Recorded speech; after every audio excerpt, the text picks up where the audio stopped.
అందరికీ శనార్థులు మహానగర్ వార్తలకి స్వాగతం. గుంటూరు జిల్లా తురకపాలెంలో అసలేం జరుగుతుంది?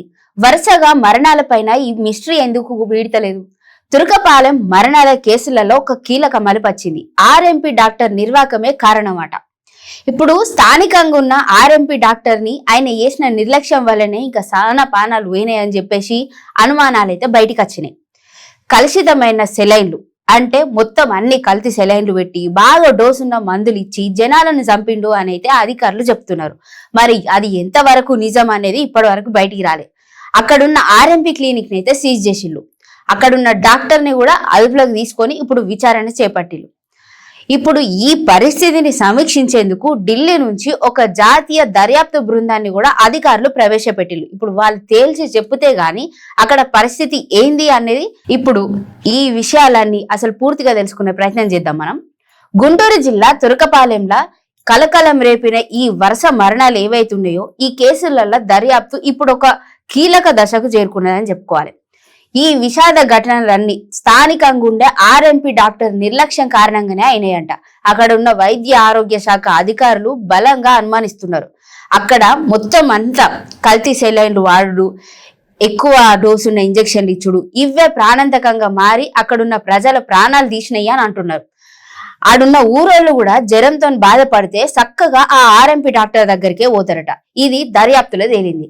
వాళ్ళకి బాగా కల్తీ అయిన సెలైన్లు పెట్టి మోతాదుకు మించిన బాగా డోస్ ఎక్కువ ఉన్న యాంటీబయాటిక్స్ వాడడం వల్ల ఇట్లా చనిపోయే జనాలు అని అంటున్నారు అధికారులు. ఆర్ఎంపీ దగ్గర చికిత్స తీసుకున్న తర్వాతనే బాధితులందరూ ఆరోగ్యం బాగా విషమించి ఆ తర్వాత ఆసుపత్రిలోకి తీసుకుపోతే అప్పుడే చనిపోయినారని అక్కడున్న ఇంట్లో కూడా దర్యాప్తు బృందాలకు చెప్పినారు. ఈ సమాచారంతో రంగంలోకి దిగిన జిల్లా వైద్య ఆరోగ్య శాఖ అధికారి డాక్టర్ కె విజయలక్ష్మి బుధవారం నాడు ఆర్ఎంపీ క్లినిక్ పైన ఆకస్మిక తనిఖీలు చేసింది. ఆ తనిఖీలల్లో కొన్ని బాగా డోసు ఉన్న యాంటీబయాటిక్ మందులను స్వాధీనం చేసుకున్నారు. క్లినిక్ ను సీజ్ కూడా చేసినారు. ఆ తర్వాత ఆర్ఎంపీని అదుపులోకి తీసుకొని విచారిస్తున్నామని ప్రస్తుతానికైతే చెప్పింది. పరిధికి మించి వైద్యం చేస్తే కఠిన చర్యలు తీసుకుంటామని ఆమె అప్పుడే హెచ్చరించింది. అయితే తురకపాలెంలో మరణాలు వెనుకున్న మెలియోయిడోసిస్ అనే అరుదైన ఇన్ఫెక్షన్ ఉండొచ్చని అక్కడున్న వైద్య నిపుణులు భావిస్తున్నారు. ఇప్పుడు గతంలో కూడా అంటే 2023 మే నెలల చెన్నైలో కూడా ఒక పండ్ల డాక్టర్ క్లినిక్ లా గిసొంటి ఘటననే జరిగింది. అక్కడ కూడా మొత్తం అన్ని కల్తీ మందులు వాడడం వల్ల 8 మంది న్యూరోమెలియోయిడోసిస్ అనే బ్రెయిన్ ఇన్ఫెక్షన్ తోని చచ్చిపోయినారు. వెల్లూరు సిఎంసి నిపుణులు నిర్ధారించిన ఈ విషయాన్ని గుర్తు చేసుకున్నారు అక్కడున్న డాక్టర్లందరూ. ఇప్పుడు ఈ విషయంలోనే తురకపాలెంలో ఈ కలుషితమైన సెలైన్లు బాగా కల్తీ మందులు ఇవైతే ఉన్నాయో ఇవి వాడుడు వల్లనే అక్కడున్న జనాలందరూ చనిపోయినారు అనే అనుమానాలు ఈ దర్యాప్తులో బాగానే బలపడుతున్నాయి. అయితే ప్రస్తుతం అక్కడున్న ఊర్లో వైద్య శిబిరాలు పెట్టి ఎట్లున్నది అక్కడున్న ఊరోళ్ళ పరిస్థితి అని అయితే తెలుసుకుంటున్నారు.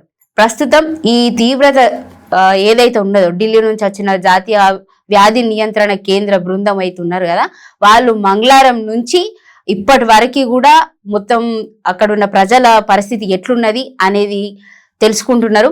అయితే ఇంకా అసలు ఈసొంటి నకిలీ డాక్టర్లు ఏవైతే ఉన్నారో నకిలీ మందులు ఎవరైతే వాడుతున్నారో వాళ్ళందరినీ కూడా ఇప్పుడు ఇన్వెస్టిగేషన్ చేసి అసలు ఎంతవరకు ఇట్లా డ్రగ్స్ యూజ్ చేస్తున్నారు, యాంటీబయాటిక్స్ అని చెప్పేసి ప్రజల ప్రాణాలతో ఎవరైతే ఆడుకుంటున్నారు అనేది ఇప్పుడు ఫోకస్ చేసి చూస్తున్నారు.